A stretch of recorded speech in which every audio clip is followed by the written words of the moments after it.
Hello friends, welcome back to the English classes. स्वागत है आपका मेरे चैनल पे। और शुरू करते हैं आज की क्लास को। यूपी टीजीटी पीजीटी के लिए दोनों के लिए इम्पोर्टेंट है। और भी कोई एग्जाम जैसे डीटी प्लस भी है या फिर एलटी है, हर एग्जाम में आपको काम आने वाली वीडियो है। तो बिल्कुल आप देख सकते हो, एलटी वाले भी देख सकते हो, कोई दिक्कत नहीं है। तो चलिए शुरू करते हैं क्लास को। बिना देर के लाइक शेयर करना है वीडियो को ज़्यादा से ज़्यादा। और चैनल को जो है टीजीटी का भी मैंने एक प्रैक्टिस सेट डाला है, क्लॉन टेस्ट डाला है 125 क्वेश्चन का अभी कल ही। तो आप उसको भी सोल्व करके देखेंगे और देख लेंगे कि आपका स्कोर कितना बन रहा है। ठीक है, चलिए शुरू करते हैं और लाइक शेयर करना भूलिएगा मत गाइस। पहला क्वेश्चन स्क्रीन पर हमारे सामने है। The full title of the play इस प्ले का फुल टाइटल है twelfth night of what you will, twelfth night और feast of epiphany, twelfth night और यू नेवर विल, या फिर नन ऑफ दीज। तो इसका जो है फुल नेम क्या होगा? आसान क्वेश्चन है, कोई दिक्कत नहीं है इसमें, ठीक है ना। तो इसका अगर फुल नेम की हम लोग बात करेंगे तो इसका बनता है भाई ट्वेल्थ नाइट और व्हाट यू विल। ठीक है। The Danish philosopher, yes, the Danish philosopher Dash opens his 1844 book, philosophical fragments with the quote "Better well hanged than ill wed," which is a paraphrase of Fieste's command to Maria in Act 1, Scene 5. Many a good hanging prevents a bad marriages. तो ये तो जाना पहचाना सा quotation लग रहा है यहाँ पे, और इसको देख लेंगे एक बार से हम लोग। तो इसमें गाइस आ जाएगा आपका ये डेनिस फिलोसफर सोरेन किकरगार्ड। जो भी इसको पढ़ा जाएगा, थोड़े अलग से नेम पढ़े जाते हैं। तो यही हमारा राइट आंसर है इस क्वेश्चन का। Nietzsche also refers passingly to Twelfth Night, especially to Sir Antiochus' suspicion expressed in Act 1, Scene 3, that his excessive intake of beef is having an inverse effect on his wit. मतलब उसकी बुद्धि खराब हो गई है क्या लेने से, बहुत ज्यादा वो बीफ खाता है। बीफ शायद काउ मीट को कहते हैं। In the third essay of his, तो किस वर्क की बात यहाँ पर हो रही है? ठीक है, नीचे का वर्क है ये, और ये है आपका genealogy of morality, genealogy of morality.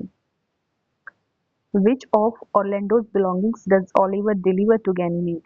क्या चीज रहती है ऑर्लैंडो की जो ऑलिवर गैनीमेड को देता है एज यू लाइक इट में? तो ये होती है भाई एक ब्लरी हैंडकरचीफ है, यानी कि B option. Who saves Oliver from the lioness attack? Oliver को कौन बचाता है? तो उसका भाई ही बचाता है, यानी कि Orlando. Upon hearing about the lioness attack, what does Rosalind Ganymede do? जब मतलब लॉयनेस शेरनी अटैक कर देती है ऑर्लैंडो पे, और ये बात पता चलती है रोजलिन गैनीमेड को, तो वो लोग क्या करते हैं?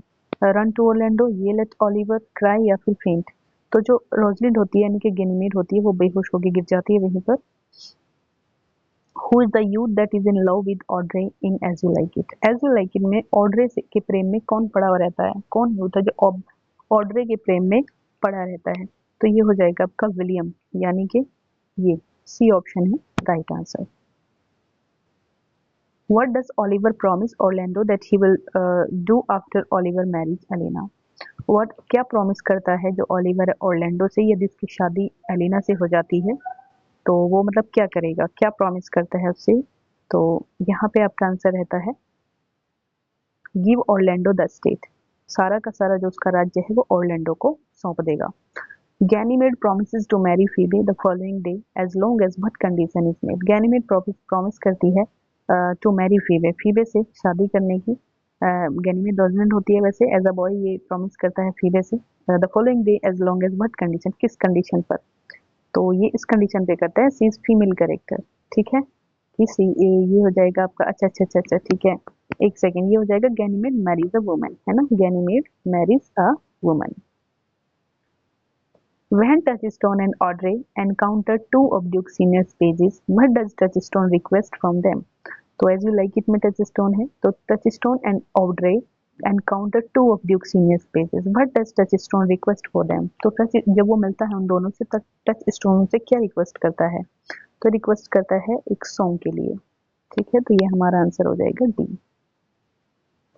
After Oliver convinces Orlando that he truly loves Elena, जब ओलिवर कन्विंस करता है इस बात को कि ऑर्लैंडो से कि he truly love Elena, they set Oliver and Elena's wedding for. तो किस मतलब उनकी वेडिंग को ये लोग सेट कर देते हैं और द फॉलोइंग डे के लिए, ठीक है, अगले ही दिन उनकी शादी को जो है सेट कर दिया जाता है। Which god do Celia and Rosalind return with after removing their disguises on the wedding day. शादी के दिन जब ये लोग अपना डिस्गाइज उतार देते हैं, मतलब जो बॉय के कपड़े ये लोग पहने रहते हैं, और वो गैनीमीड जो सीलिया है एलिना बनी रहती है, एक सेफर्डिस बनी रहती है, तो ये जब चेंज हो जाते हैं अपनी जो उतार देते हैं वेडिंग की जो ड्रेस पहन के आते हैं दोनों, तो ये होता है हाइमन, ठीक है। तो किसके लिए? हाइमन के लिए, गॉड के लिए जो है करते हैं। After seeing that After seeing that Ganymede is in fact a woman, whom does Phoebe agree to marry? After seeing मतलब ये देखकर कि Ganymede is in fact a woman, कि Ganymede वास्तव में एक woman है, तो what whom does Phoebe agree to marry? तो फीबे किससे शादी करने के लिए रेडी हो जाता है? फीबे वैसे तो गैनीमेड को पसंद करती थी, बट जब इसको पता चलता है कि ये तो एक बॉय नहीं है, गर्ल है, तो ये किससे शादी करने के लिए रेडी हो जाता है? सिल्वियस से शादी, क्योंकि सिल्वियस इसको लाइक करता था, ठीक है, सिल्वियस इसको लाइक करता था। On his way to destroy Duke Senior, who does Duke Frederick meet who changes his mind? जब वो मतलब ड्यूक सीनियर को डिस्ट्रॉय करने के लिए, बर्बाद करने के लिए जंगल की तरफ चल पड़ता है, तो रास्ते में फ्रेडरिक को ऐसा कौन मिलता है जो उसके माइंड को चेंज कर देता है? तो ये एक प्रीस्ट मिलता है, एक पुजारी मिलता है जो उसके माइंड को चेंज कर देता है। How is it breaking with theatrical custom to have Rosalind perform the epilogue? तो आपको पता है कि रोजलिंड एपिलॉग बोलती है एज यू लाइक इट का, तो how it is breaking the theatrical custom को जो कैसे ब्रेक किया जाता है? तो क्योंकि उससे पहले जो है फीमेल कैरेक्टर नहीं बोल सकती थी, तो पहली बार जो है फीमेल कैरेक्टर ने एपिलॉग बोला था। तो ये थिएट्रिकल कंडीशन जो थी उसको एक तरीके से चलिए, विच character does not get married at the end of the play? इस प्ले के एंड में कौन सा कैरेक्टर है जिसकी शादी नहीं होती है? तो देखिए कॉरिन जो है ये रह जाता है, इसकी शादी नहीं होती, कॉरिन की शादी नहीं होती है। As You Like It is a pastoral comedy by William Shakespeare believed to have been written in and first published in the first folio in 1623। ठीक है, कब की बात यहाँ पे हो रही है? तो देखिए 1599 में हम जो लोग जो है As You Like It की बात करते हैं। What is the name of the melancholy traveler who speaks many of Shakespeare's most famous speeches in this play, such as All the World Stays, Too Much of Good Thing, A Fool Met a Fool in the Forest? तो ये सारे के सारे इस type के song जो है कौन गाता है? इसमें ट्रेवलर होता है, ये मेलंकलिक होता है, तो देखिए जेक्स होता है यहाँ पर, जेक्स की बात करेंगे हम लोग, यही जो है दीवारों मतलब इस टाइप के गीत यहाँ पे गाता है सारे के सारे। Which character provides a sharp contrast to the other characters in the play, always observing and disputing the hardships of life in the country? तो इसमें रहता है जेक्स, आपका सही आंसर हो जाएगा जेक्स। In which play of Shakespeare the following songs occur? Under the greenwood tree, blow, blow the winter wind, what shall he have that killed the deer? It was a lover and his lass। तो ये सारे के सारे आपको as it like में मिलते हैं, as you like it में, और जेक्स जो है इनको गाता है। The play is set in a duchy in France, but most of the action takes place in a location called the. तो देखिए इसमें एक फॉरेस्ट ऑफ अर्डन होता है, एज यू लाइक इट की बात हो रही है, एज यू लाइक इट के ही क्वेश्चन आ रहे हैं इसमें मैक्सिमम, तो उसी की बात हो रही है। फॉरेस्ट ऑफ अर्डन यहाँ पे जो है ये सेटिंग होती है इसकी। रोजलिन डिस्गाइजेज एज, तो रोजलिन तो गैनीमेड बनी है और सीलिया एलिना बनी है, तो हम पहले ही ऑप्शन पे जा सकते हैं। In this play, Phoebe refers to a famous line, "Whoever loved that not at first sight"। मतलब क्या है प्रेम? यदि प्रेम पहली नजर में ना हुआ तो उसको प्रेम नहीं कहते, तो इस टाइप की बात कही गई है। और taken from which play was published in 1598? बताइए। तो फीबे मतलब कहीं और पर भी ये लाइन आई है और उसी से जो है ये लाइन ली है इसने, फीबे ने, तो ऐसा कौन सा और यहाँ पर प्ले है? तो मार्लो का जो हीरो एंड लिएंडर है, ठीक है, ओके, चलिए। Which author complained that As You Like It is lacking in the high artistry, मतलब इसमें हाई आर्टिस्टरी की कमी है, स्किलनेस की, which Shakespeare was capable, जो मतलब शेक्सपियर कर सकते थे उतना वो इस प्ले में नहीं कर पाए हैं। तो Shakespeare wrote the play as a mere crowd pleaser, है ना, केवल भीड़ को पसंद कराने के लिए, and signal his own meaning opinion of the work by silly calling it as you like it, as if the playwright did not agree. तो किसने कही है ये बात? तो ये बात कही है भाई जीबी शॉ ने, ठीक है ना, जीबी शॉ ने कही है. Who objected to the immorality of characters and Touchstone's consent cloning in As You Like It. ठीक है, Touchstone की जो कंसेंट क्लॉनिंग है, क्लॉन है इसमें टचस्टोन, तो वो ऑब्जेक्टेड टू द इस चीज को, इमोरलिटी को ऑफ द कैरेक्टर्स की, और टचस्टोन जो कंसेंट क्लॉनिंग है जो लाइक इट में, उसको किसने इसका ऑब्जेक्शन किया है? यस, तो ये हो जाएगा टॉलस्टॉय. ठीक है, टॉलस्टॉय ने ऐसा किया है. In the epilogue as you like it spoken by, तो ये तो आप जानते हो कि रोजलिंड के द्वारा बोला गया है, तो इसमें ज्यादा हमें खोजबीन करने की जरूरत नहीं है. Ganymede tells Sylvius to inform Phoebe that Ganymede will never love Phoebe until Phoebe loves. Ganymede tells Sylvius को कहती है, इन्फॉर्म करती है Ganymede Sylvius को, करता है मतलब Ganymede इन्फॉर्म करता है Sylvius को कि इन्फॉर्म मतलब Sylvius to inform, Sylvius को बताता है कि वो Phoebe को बता दे कि Ganymede will never love Phoebe, कि जो Ganymede है कभी भी Phoebe से प्यार नहीं करता until Phoebe loves, जब तक कि Phoebe प्यार नहीं करती. किसको नहीं करेगी प्यार Phoebe? किसकी बात कर रहे हैं यहाँ पर? तो ये हो जाएगा आपका सिल्वियस. ठीक है, क्योंकि सिल्वियस तो पसंद करता था ना इसको, फीबे को. A line consisting of one metrical foot, तो इसको तो मोनोमीटर कहा जाता है, कि जिसमें केवल एक फुट होता है. Italian stanza form composed of 11 syllable lines rhyming A B A B A B C C. ठीक है, A B A B A B C C. तो देखिए यहाँ पे केवल सारी की सारी 8 लाइन्स हैं यहाँ पे, तो इसको हम लोग ऑटोवरिमा में रख सकते हैं. ऑटोवरिमा में थॉमस येट जो है इसको माने जाते हैं. चलिए, in art and literature the act of describing animals and things as having human feelings, तो इसको हम लोग पर्सोनिफिकेशन कहते हैं. ठीक है, पैथेटिक फैलेसी भी आप इसको कह सकते हैं. ह्यूमन फीलिंग्स की बात हो रही है ना, ह्यूमन फीलिंग्स को यदि हम एक पर्सन की तरह यहाँ पे प्रेजेंट करते हैं, in an art literature the act of describing animals and things as having human feelings.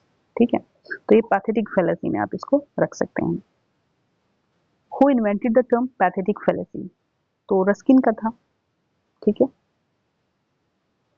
A line of 10 syllables or 5 feet, 10 syllable होंगे, 5 feet होंगे. Each foot is composed of unstressed syllable followed by stressed, मतलब पहले unstressed होगा फिर stressed होगा, तो ये iambic pentameter की कैटेगरी में इसको रखेंगे. A line of words that has only 5 feet is called, जिसमें केवल 5 feet होते हैं, तो 5 feet को हम लोग पेंटामीटर कहते हैं. The anticipation and answering of possible objections in rhetorical speech. Anticipation होता है, आंसरिंग होता है पॉसिबल ऑब्जेक्शन के साथ रिट्रिकल स्पीच में, तो ये कहलाएगा भाई prolepsis. Prolepsis. A line of poetic verse that consist of 4 metrical feet, जिसमें 4 मेट्रिकल फीट होते हैं, तो इसको हम लोग कहते हैं टेट्रामीटर. क्या कहेंगे? Tetrameter. A metre of 3 metrical feet per line, एक मीटर होता है जिसमें 3 मेट्रिकल फीट पर लाइन होते हैं, तो इसको हम लोग कहते हैं ट्राईमीटर. क्या कहेंगे? Trimeter. A metrical foot consisting of one short, इसमें अनस्ट्रेस्ड या शॉर्ट कह लीजिए, एक शॉर्ट अनस्ट्रेस्ड सिलेबल होता है और एक लॉन्ग यानी कि स्ट्रेस्ड सिलेबल होता है, तो इसको क्या कहा जाता है? यस, आयम्बस होता है ना. नॉन डिफाइनिंग क्लॉजेस क्या होते हैं? नॉन डिफाइनिंग क्लॉजेस, तो ये होते हैं भाई क्या? Add information that isn't essential, जो जरूरी नहीं है. नॉन डिफाइनिंग, हाँ ठीक है, जो जरूरी नहीं है ऐसी ही फ्रेज रहती है. It is a deleted the sentence, if it is deleted the sentence would convey basically, यदि इसको हटा भी दिया जाए तो बेसिकली सेम इन्फॉर्मेशन देता है सेंटेंस, तो ये भी बात ठीक है. Non defining clauses are separated from the main sentence by commas, हाँ कॉमा के द्वारा इसको अलग भी किया जाता है, तो हमें यहाँ सारे ही ठीक लग रहे हैं, इनके all are correct. We use that as a determiner, demonstrative, relative, सारे ठीक है, क्योंकि हम तीनों की जगह पे इसको यूज कर सकते हैं. Which of the following is a correct statement about relative pronoun? Relative pronoun refers back to a noun or pronoun. Yes, बिल्कुल ठीक है. Relative pronoun must be of the same number and person at antecedent. ये भी ठीक है. A relative pronoun referring back to a singular noun or pronoun must be followed by a singular rule. ये भी ठीक है. और ऑल ऑफ द अबोव, इसमें भी हम लोग जो है ऑल ऑफ द अबोव पे जा सकते हैं, कोई दिक्कत यहाँ पर नहीं। ठीक है, ये चलिए ये है question, which of the following is a correct statement about relative pronoun. तो relative pronoun it act as a subject, ठीक है, ऑब्जेक्ट या एडवर्ब, ठीक है बिल्कुल। It also act as a conjunction joining its clauses to the rest of the sentence, ये भी ठीक है, तो हम इसमें दोनों ठीक लग रहे हैं। Which of the following is a correct statement about the use of that. That के लिए कौन सी स्टेटमेंट सही है? Never used with the preposition preceding, okay, after the words all, some, any, none, nothing, also, etcetera, yes बिल्कुल ठीक है। After two antecedents, one denoting a person and the other denoting an animal or thing without life, ये भी ठीक है। और मुझे लगता है कि इसमें भी हम सारों पे जाएंगे, सारे ठीक हैं इसमें जो भी हमने पढ़े हैं।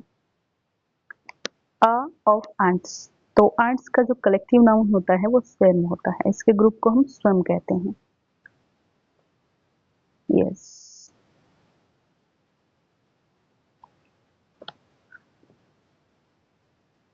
वैसे एक चीज और भी है मुझे, क्योंकि आर्मी भी लग रहा है, मुझे इसमें सारे लग रहे हैं।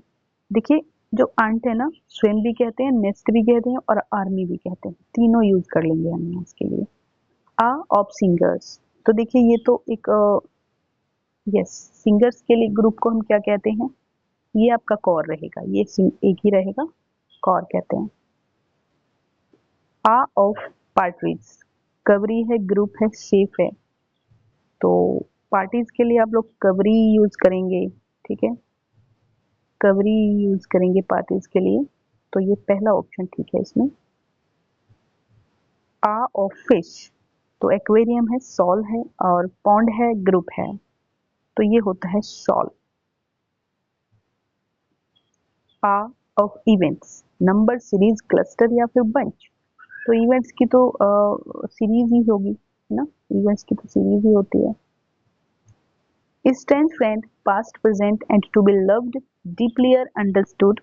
Tennyson, what special features of construction do you find in the line above? इस लाइन में क्या कंस्ट्रक्शन आपको दिखती है?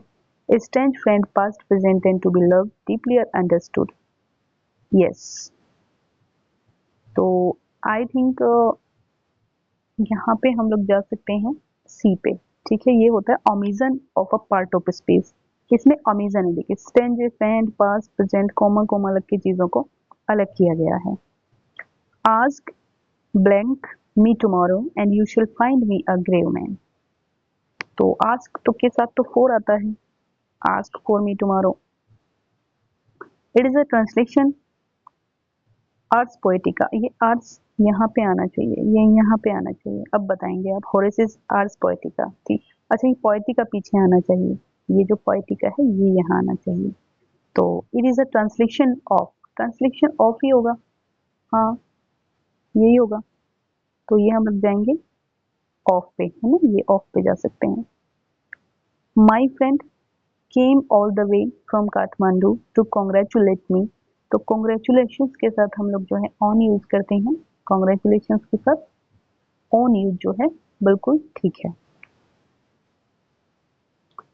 द कैट इज हाइडिंग, तो विद, फ्रॉम, ऑफ या ऑफ क्या होगा? फ्रॉम अस, हमसे छिप रही है वो, मतलब हमसे दूर जा रही है, तो फ्रॉम लगा सकते हैं, बाकी नहीं है ठीक यहाँ पे।